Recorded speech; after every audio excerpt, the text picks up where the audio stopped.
Падаліся хлопцы ў горад. Так было яно было.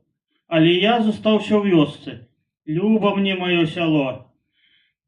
Мяне, правда, не забылі, дарагія землякі. На рыбалку прыязджалі, на вяндлёўку, на грыбкі.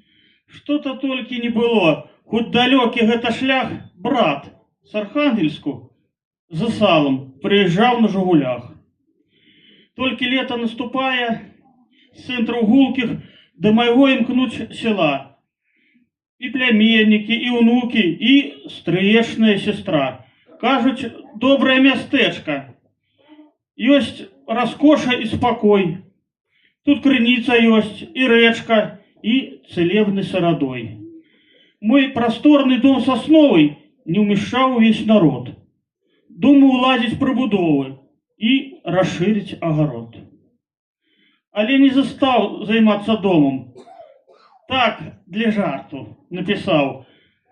Многім родзічам, знаёмым па вядомых адресах звёў свіней, прадаў кароўку і зараз жыву як след. У калгасную сталоўку сам хожу я на абед. І дзіўлюся, што за штука? Не чуваць гады ўжо 3. Ні пляменнікаў, ні ўнукаў, ні стрыечнай до сястры. Надумаў калістрат пагаліцца. Прылады на стале паразмясціў і на табе люстэрка ўпусціў. А тое лязнулася так, што аж аскалкі зазвінелі. Тут жонка з цёшчу на сее. Ах, калістрат ты, ах, буяк, разбіў люстэрка, дрэнная прыкмета. Да хваціць, вам ніякой бяды тут не бачу. Яму цана копейка, так ці не? Тут справа не в цане.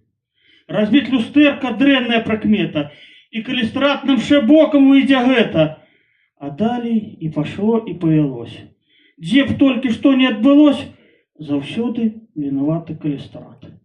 Згубіла мяч дачушка Верка. Прычына. Калістрат разбіў люстэрка.